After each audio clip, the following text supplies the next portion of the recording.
And welcome to a brand new live episode of Fight Night Picks. I'm your host, Craig Allen. You can find me on Twitter and Instagram at CraigAllenFNP. And this is a whole new experience. We're doing something totally new that we've never done before here at Fight Night Picks. In a moment, I'll be joined by Kristen King from FanSided MMA. And she's also my co-host on the Toctagon, which you can find here on YouTube. It's on Tito YouTube channel. And we'll also feature an interview, a full-length interview with Bellator's David Rickles. So without further ado, let's get into it.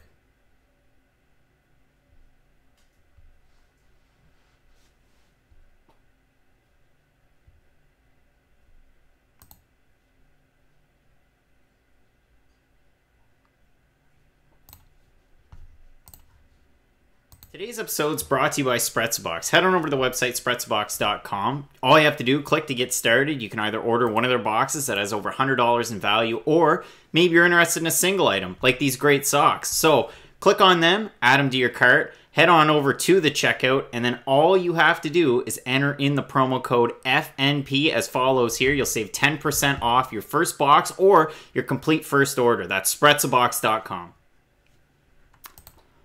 All right, so we had some issues with the intro, but we'll keep rolling. And if you're paying attention, you want to head into the chat. That's the main focus of this. I want it to be, more of a community experience, more of something where you can interact with myself, you can interact with Kristen as well. She's still frozen up there for some reason, but we'll get it figured out. I mean, this is the first time doing it, so like I said from the intro, you can find me on Twitter and Instagram. I've got the handle right there at Craig Allen FNP. And today we've got a lot of stuff going on. We had one championship this morning. You have UFC Beijing tomorrow, and there's a lot of stuff going on. Now I see, the stream seems to be working just fine. Like I said, still having an issue getting Kristen on, but we'll fiddle around and we'll make it work. So getting back to it, like I said, trying something totally new. As you can see in the ticker below, we're going to be talking Golden Boy, we're going to be talking Beijing. I've got all the fights. They're going to broadcast right there. You're going to be able to see all of the different ones that are coming up, all the fighters' records. Now I'm going to check and see if Kristen can... Yeah, still can't get Kristen. She's frozen. I'll show you. This is what we're trying to do, and Kristen froze. So we'll try and make that work. But the whole point of today's episode, we're going to be talking, I'm going to just hang up on her there for a second, and we're going to try her again. We're going to make it work.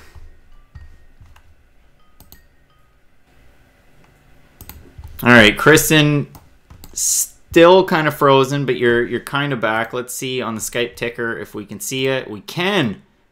There we go. Look at that. Can you see me? Yeah, we can see you. So now we troubleshot everything. It's finally working. Could you hear me or see me the entire time?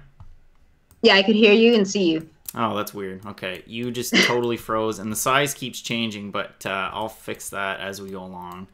All right. Okay, so now we're good. You can't see it, but anybody that's paying attention on YouTube, they can see it. I'm just going to lock the screen right there. Okay. So everybody can see it. On the bottom, there's a ticker. You've got all the fights from Golden Boy MMA and from UFC Beijing coming up. And introduce yourself. You can find Kristen on Twitter at Kristen King MMA. We met through Tito. You and I co-host the show together called The Toctagon here on YouTube. And I asked you, I believe it was probably a week or two ago on... one of the shows that I host on Dialogue. We had the UFC's 25th anniversary. You came on as a co-host. And I finally got, to ask, how did you first get into MMA? Like, what got you into it? So I'd like to ask you that here so the viewers can kind of get to know you and get to know where they can find you. All right. So as Craig said, my name is Kristen King. I started off with MMA like a few years back. It was around when Strikeforce was still prominent, and rather than watch boxing like usually my family does on Saturday nights, there was no boxing, so it was just Strikeforce, and it happened to be the Gina Carano and Chris Cyborg fight, and my dad just asked if I wanted to watch it. I said, yeah, let's watch it, and then from that moment on, I was kind of intrigued by the sport.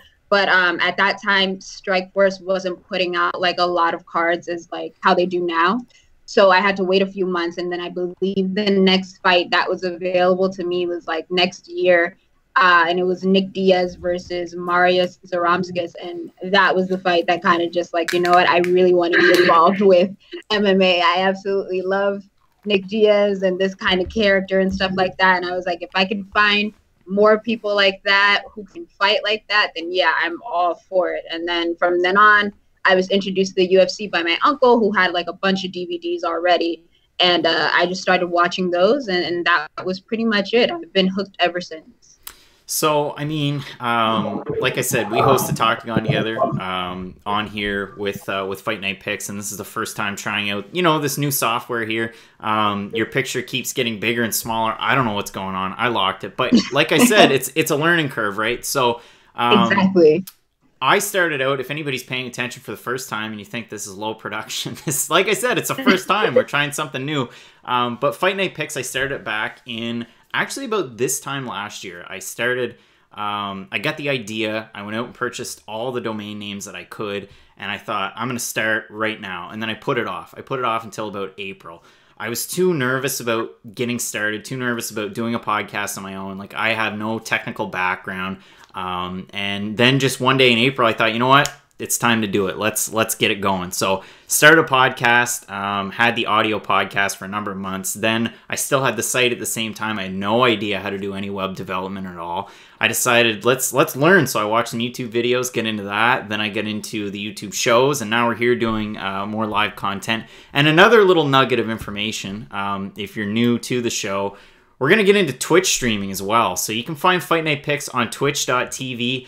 I'm going to start streaming some of these shows at the same time on YouTube and on Twitch, and I'll have the chats as well. So I'm going to hop into the chat, Kristen. Nobody there yet, but it's just another part of the show. So we'll keep rolling. That's the story of Fight Night Picks, and we'll get right into UFC Beijing. So Kristen, you had a conversation with Curtis Blaydes earlier on this week ahead of his main event spot with Francis Ngannou. In your opinion, who has more to gain with a win on Saturday? I feel like at this point, it's definitely Curtis, because he's in that spot for a title shot or a title run eventually. It's just, like I said, with a bunch of other fighters who find themselves with a long winning streak, it takes a while for them to finally get a title shot, because as Curtis would say, he said that a lot of the decisions aren't necessarily based on merit. If you look at Curtis's record, he is 6-1. The one is a no contest, but he actually won that fight.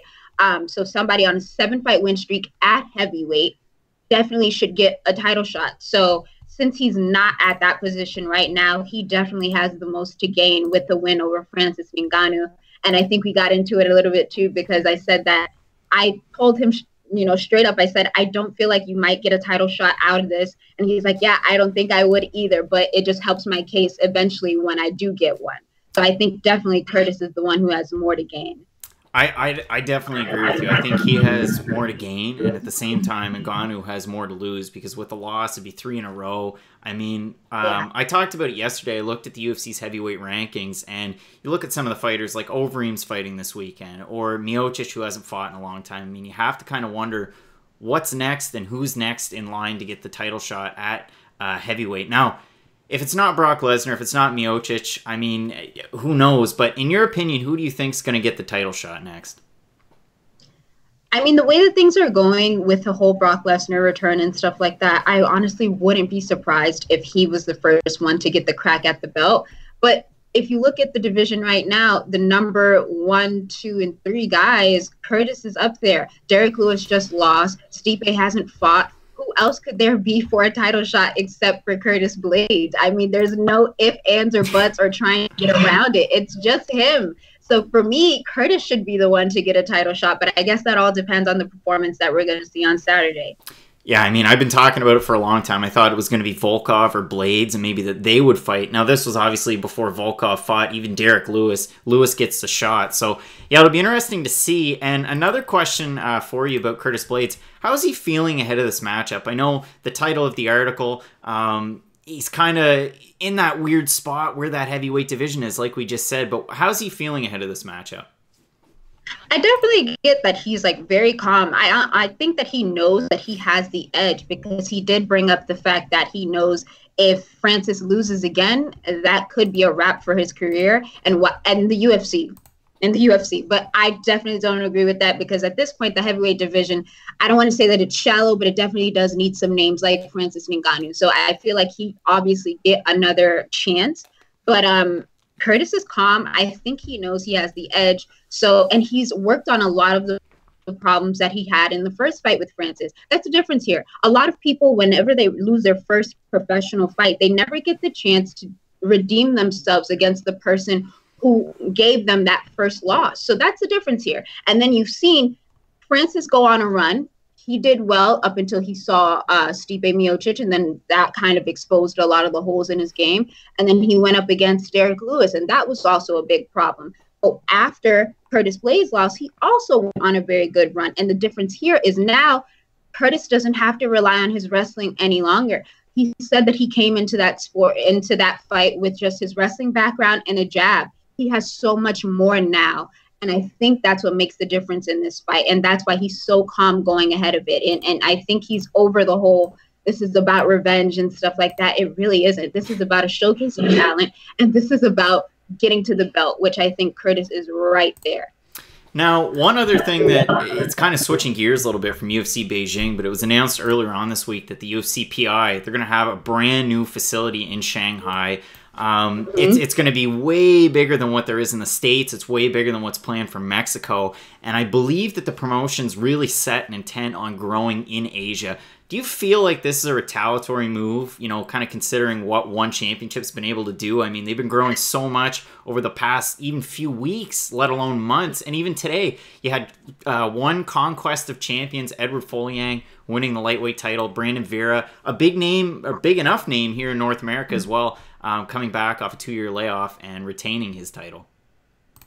Yeah, I definitely don't think that it's any sort of retaliation. I just think the UFC is making sure that it is the premier mixed martial arts organization. And if they're going to branch out into different countries like Asia or Europe, they're going to have to do a lot of these things. So when I saw the announcement of the new PI, I was like, wow, that's great. It's bigger than the one in North America. And I think that they know that in Asia, there is a very large market for mixed martial arts. And as you can see with one championship and all that they have done in the last few weeks, a lot more eyes have been diverted right over to the Asian market. So I think it's very smart for the UFC because they don't want to have that idea that they're losing touch with their market or they're losing touch with their crowd. It definitely doesn't seem that way. They definitely seem to be open to new ideas and exploring new parts of the world where they can definitely expose more mixed martial arts. So I think it's a great idea, and I just think it's them keeping up with the times rather than just letting it skate by. Yeah, I mean, and that was one of those things I was listening to. It was Luke Thomas' show, and he was talking about the fact that this could be the first time that we have a UFC PI, but at the same time, the fighters that are training there would be like UFC athletes. They could have coaches there. There could be a UFC team coming out of Asia and out of China. So I'm really looking forward to it. Now, one of the questions that I ask on some of the different shows, for some reason, the Skype keeps goofing around and getting bigger and getting smaller, and I have to mess around with it. So sorry for that. For the people that are watching, I can see you there, and I want you to head into the chat. So my question to you, Kristen, is, of course, if you could give UFC Beijing tomorrow a letter grade, what would you give it and why? Usually, I'm super optimistic about these kinds of cards, but I'm gonna C-. I know that a lot of fans looking at the card have no idea who maybe the majority of the card is, especially the preliminary card. And this is a fight card that's on Fight Pass, which not a lot of people have access to. That's what I even asked Curtis about that. I said, are you nervous about headlining a UFC card? He goes, no, because it's on Fight Pass and it's at a really early time. So I know a lot of people aren't going to watch it anyway. And I was like, you kind of have a point, even though that really sucks. But it's a C-. You know, I always say there's a lot of names that you obviously don't know, but you'll get to know. And that's the whole purpose of cards like these. And it's on UFC Fight Pass. It's not on TV. So they're not trying to like water down their schedule or anything like that. So if you want to watch it, it'd be a good thing to watch. But as for letter grade, definitely a C- for me. I mean, great fight in the main event with Blades and Ngannou. Great fight with Overeem Pavlovich. You don't really know how that fight's going to go. The odds are kind of neat to look at when you do have a look at them. I mean, Blades is, I wouldn't say heavily favored, but he is heavily enough favored. And Overeem going up against former Fight Night's global champion Pavlovich at 12-0. And then you go down through the card, and it is a pretty good card. Maybe not to the same level. And I mean, I might be, you know, tooting the horn a little bit, but the Moncton card was pretty good. The Denver card was pretty good. We talked about it, you and I believe at one point, you know, maybe stars in the making. And on this card, there's definitely some. I mean, Lauren Mueller's one of the fighters I'm going to be looking at. Weili Zhang against Jessica Aguilar. That's another good fight. Going up and down. I mean, Luis Smolka and Smutterji, that's an interesting one. Both, you know, you got Smutterji making his UFC debut. You've got Luis Smolka coming back, fighting at bantamweight as well. What are some of the fights on this card that really pique your interest? Yeah, honestly, the ones that you just said are the ones that I was looking at prior to coming onto the show, because I feel like there's a lot of names where you don't know too much about, but based off of what we've seen before, there should be a great talent to watch unfold in the UFC. A lot of people are making their UFC debut.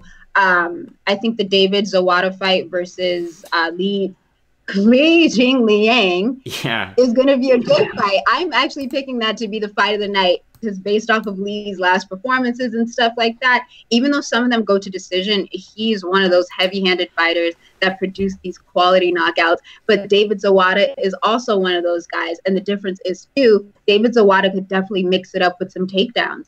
You never know if he wants to stay standing with somebody like Lee.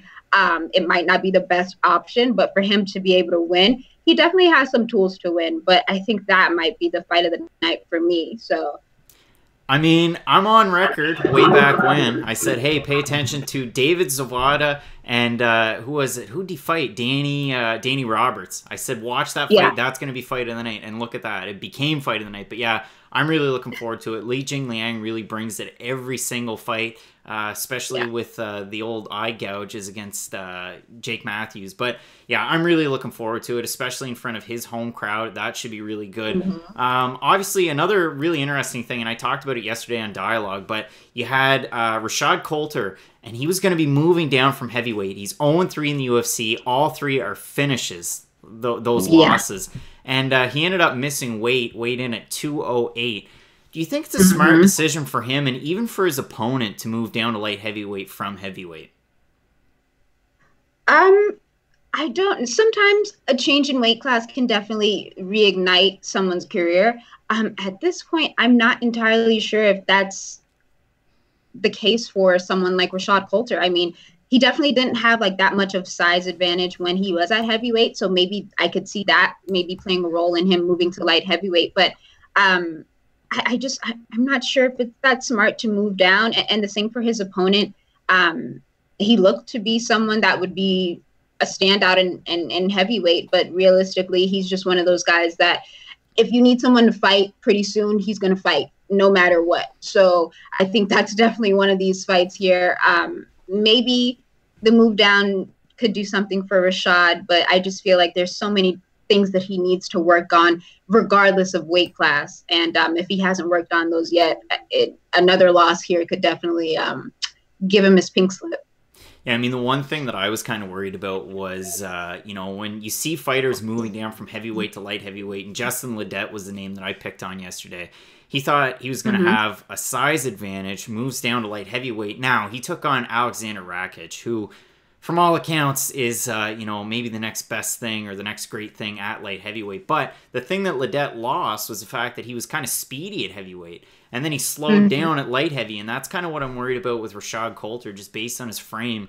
I'm worried that he might be slow, but at the same time, his opponent also moving down in weight. I believe he weighed in at like 240, 242, something like that in his last fight. So if you're paying attention and you're watching this live, you want to head in the comments section. Let us know what you're thinking ahead of this matchup. I mean, I never miss a Rashad Coulter fight, and I don't miss many UFC fights, but never miss a Rashad Coulter fight. So I'm going to head into the chat. I don't think there's anybody there yet. There is not, but if you want to chime in, you can. I mean, this is kind of the new part of the show, and I'm really, really excited. I mean, we've had Kristen going big, going small over there on the Skype, but you'll have to watch that back. But a lot of fun nonetheless. So UFC Beijing, like you had mentioned, I was surprised to learn this. So some of the Shanghai cards, or rather the Singapore cards, have been Fight Pass exclusive cards. I believe, like you said, and I did my research, in the States they're available exclusively on Fight Pass. In Canada,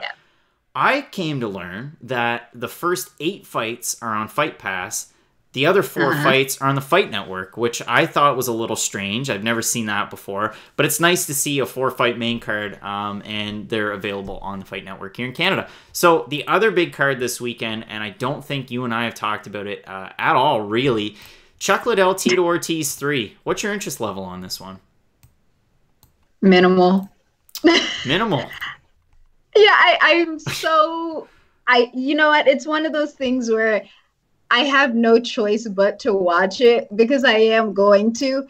But if there was anything else that I would rather do, I would definitely do that because I am so nervous about seeing Chuck Liddell and Tito Ortiz fight again, especially in a trilogy match that the timing is just terrible. I mean, I would have rather seen this fight a couple years ago, sure. But now I really don't have an interest in it.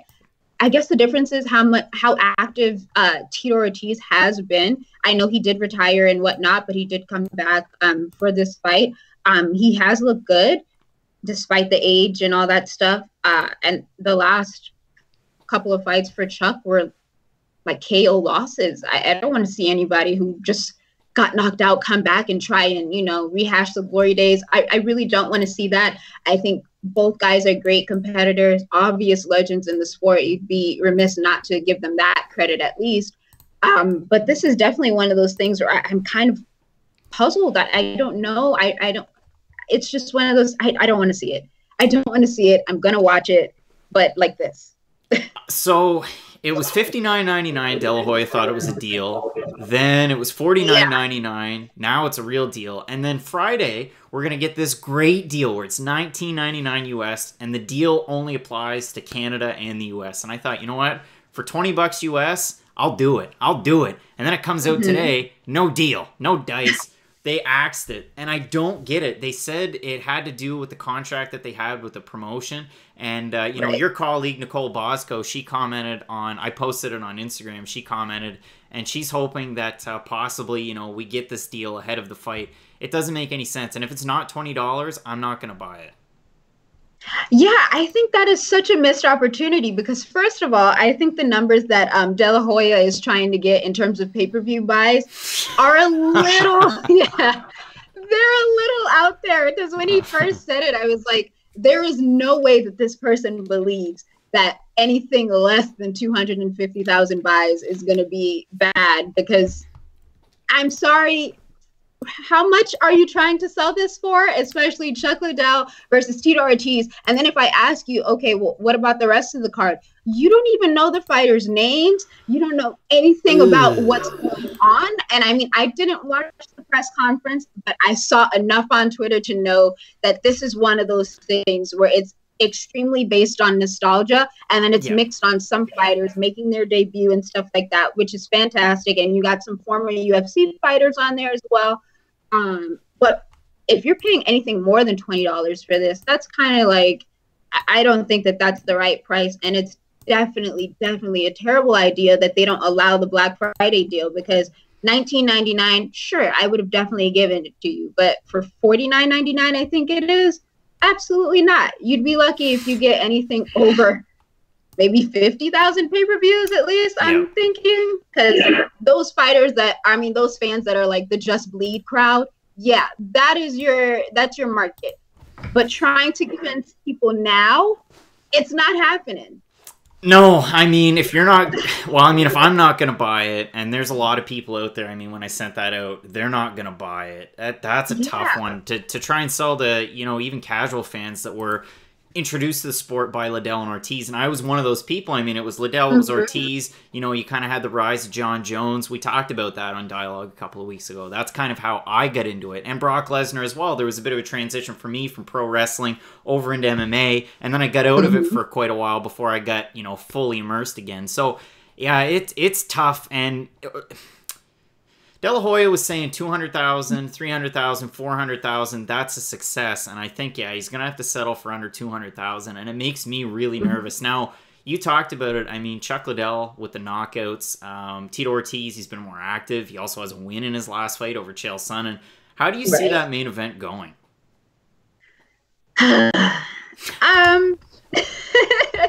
I'm gonna give the edge to Tito Ortiz, and it's only because he's been more active. I know a lot of people, when they think Chuck Liddell versus Tito Ortiz, they're thinking about the 2 knockouts and stuff like that. Granted, I get it. Chuck Liddell is that guy that is, he's capable of doing that. But we're nearing 50 years of age, and I don't want to seem like I'm discriminatory against someone's age. Yeah. But listen, sometimes those things don't translate any longer, And I read an article about Oscar De La Hoya saying to Dana White that you shouldn't tell fighters to retire. Yeah. Ridiculous. Yes, you should. You absolutely should. If you think that taking the damage is no longer necessary, tell that person to retire. That's the same idea with Chuck Liddell. I mean, he had a great run, but then as soon as it came to the end and he was getting knocked out, I mean, I still can't get over the Rashad Evans knockout. When I first saw that, I was like, man, because Chuck Liddell was my guy. Do I want to see him back in a fight? Absolutely not. I just want to remember you for what you did. The 2 knockouts against Tito Ortiz, your championship runs. That was great. I don't want to see you try and come back and do something and maybe hurt yourself in the process. And the same goes for Tito Ortiz. I know you've been more active. I think he's slightly younger, maybe like 2 years younger than Chuck Liddell. Oh, 5 years younger? 5 years younger than Chuck Liddell. You might have a little bit of gas left in the tank. Do I want to see you use it? Absolutely not. I think he was perfectly fine in Bellator, taking on some of those guys. It was almost like a pro wrestling thing at one point when he was taking on Chael Sonnen and Rampage and stuff like that. So that's the kind of Tito Ortiz I would definitely want to see. Someone like Bellator Tito Ortiz. Now that we're in Golden Boy MMA, which I had very, very high hopes for, yeah. I'm a little nervous. I'm a little scared. I don't know what's going to happen. And a lot of the pre-fight stuff that has gone on is really turning me off from the fight. It's just very I don't want to see it, but I'm probably going to watch it. I don't know. I mean, there was the clip that was online, and it was cut up where it was an MMA fighting, broadcast of the press conference. That's what it was. And you saw De La Hoya, oh, geez, it's cold. And he was wearing a golf shirt. Everybody else had a jacket on. I mean, Tom Lawler had a T-shirt, but most people were covered up a bit. So it must have been cold in the area. I get that. That wasn't the very, that was before the cameras really started to roll, if you will. And then the thing that did bug me is if you can't name the other fighters other than the 2 guys in the main event, that's a little rough. I'll give, I don't know. I'll give him a little bit of slack if he's, mispronouncing Chuck Liddell's name. That's fair. There might be a language barrier. He's, obviously Hispanic. English might not be his first language. So that's fair. I'll give you a pass there. I totally get it. Moving forward, Tom Lawler cut a great promo for his fight against Darren Wynn. And when I got right back into MMA, UFC 196 was the card that really got me back into it. You had McGregor and Diaz, and Tom Lawler was on that card. And right after I watched it, I followed Tom Lawler on Twitter. And I followed him since the USADA suspension. I followed him as a pro wrestler. And I don't like pro wrestling, and I see it all over, my timeline and whatnot. And if you like it, that's fine. But Tom Lawler, obviously not in the WWE, not in some of the bigger circles, but at the same time still producing great content, neat stuff too. I mean, you see the article on MMA Fighting where a guy's throwing him into a pool table. That's the kind of stuff that I like. That's kind of how I got into professional wrestling. So great stuff from Tom Lawler. Darren Wynn, 4-0, all first-round finishes. What is he? Former U.S. national team wrestler. So it should be a great fight there. But then, did you watch the weigh-ins today? I didn't.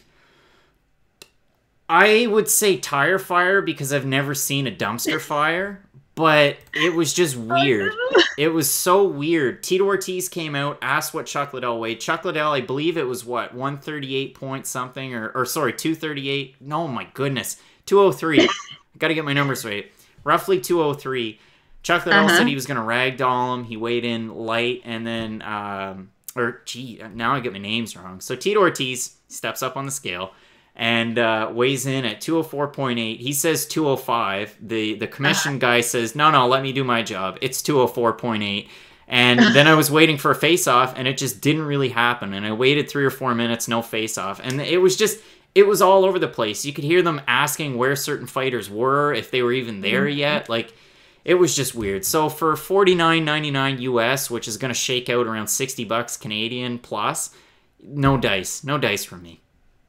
Yeah, I agree. It's just one of those things where I get what you're trying to sell. And like I said before, it's the nostalgia factor. Because, again, if I ask you about this card, the first 2 names you're going to say are Tito Ortiz and Chuck Liddell. If I ask you about anything else, you're going to give me absolutely nothing.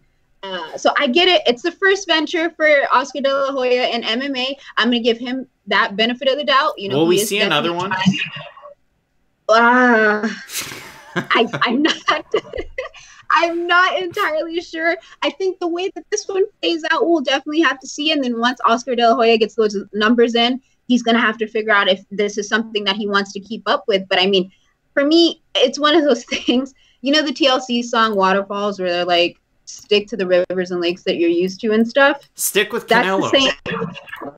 Yeah, right. That's the same thing that I'm looking at Oscar at. Like, listen, stick to what you know. You guys just signed an incredible deal with DAZN for Canelo fights and stuff like that. Fantastic.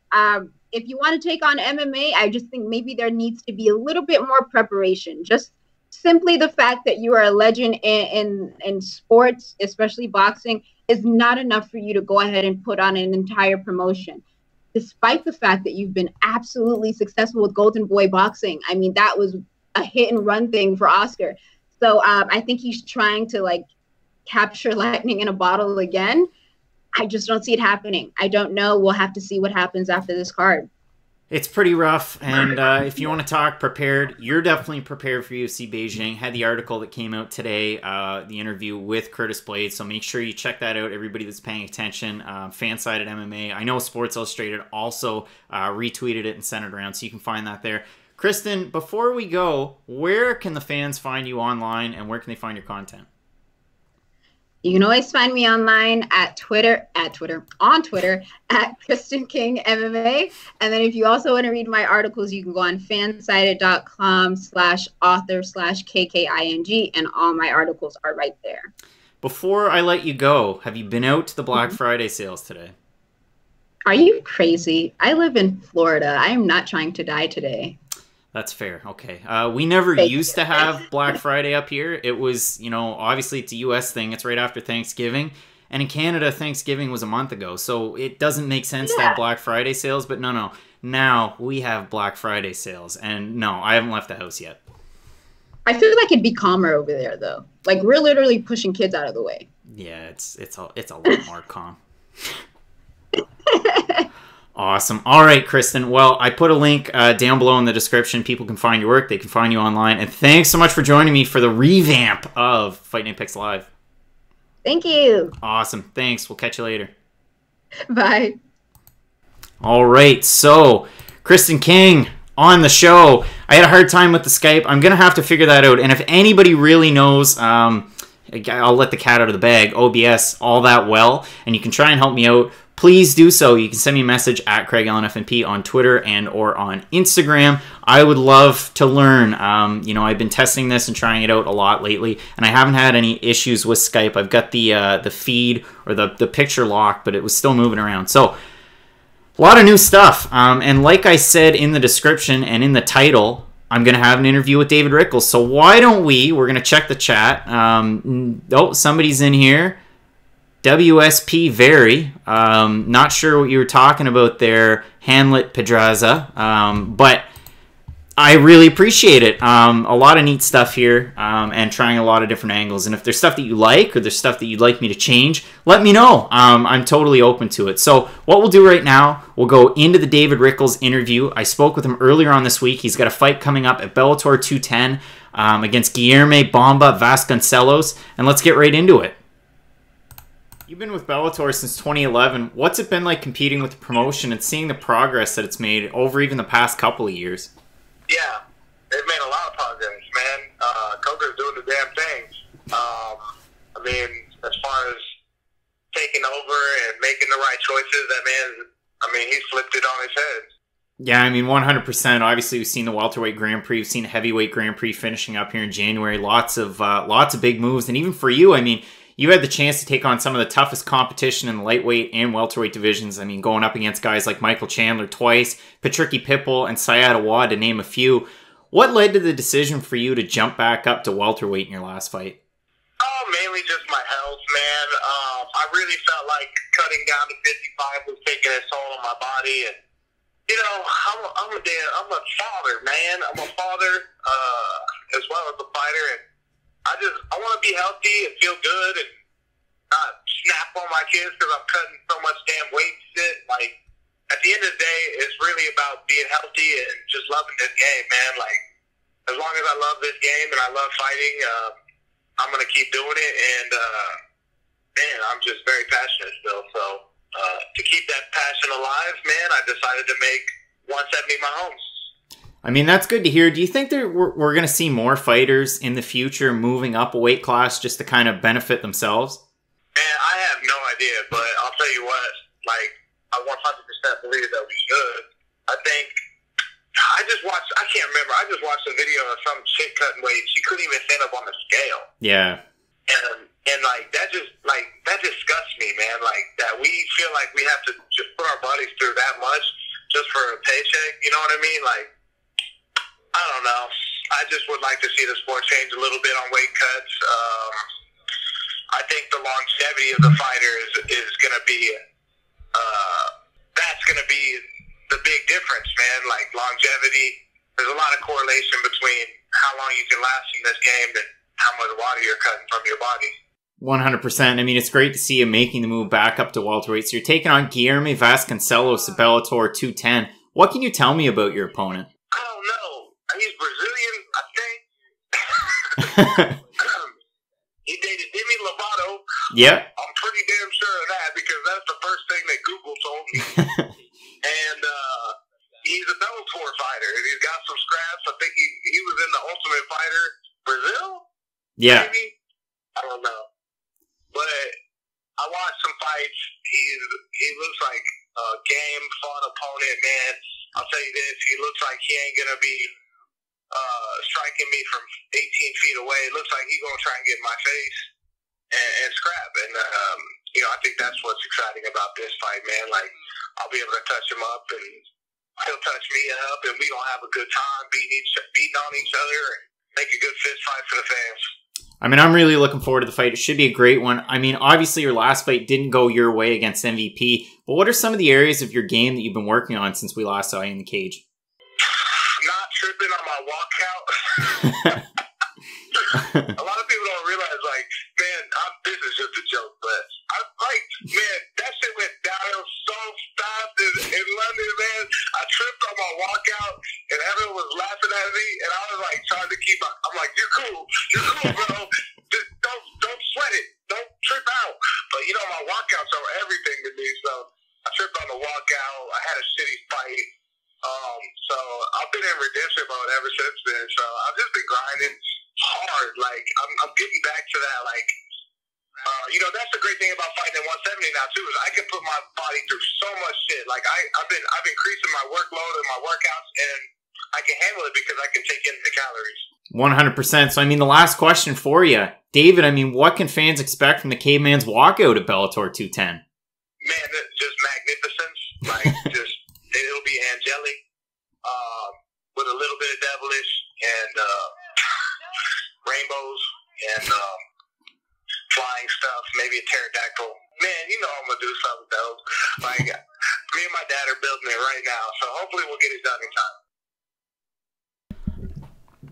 Great conversation with David Rickles. Really looking forward to his fight at Bellator 210 against Guilherme Bomba Vasconcelos. And that card coming up from Thackerville, Oklahoma. You see the promotion go there quite a bit. Main event, Chitty Bang Bang and Joe Kawani taking on John Salter, who's coming in on a bit of late notice there. It was originally supposed to be Joe Kawani taking on Melvin Manhoof off the card. But there's a lot of great fights on there. And then the night after, you have Bellator 211 from Italy, and it's another really great card. Alessio Sakara, who Bellator named one of the brand ambassadors for the country. They're looking to make some big moves in Italy, and it's full of a lot of local talent, a lot of Italian talent and European talent as well. But I'm really looking forward to that one. So that's next week. You've got 210 on Friday, you've got 211 on Saturday. So before I head out, just wanted to remind everybody, there is a Black Friday sale going on right now, and I've got 25% off of the shirts if you use the promo code FNP25. I'll ship international. The prices are all in Canadian dollars, and the sale is good until Sunday. So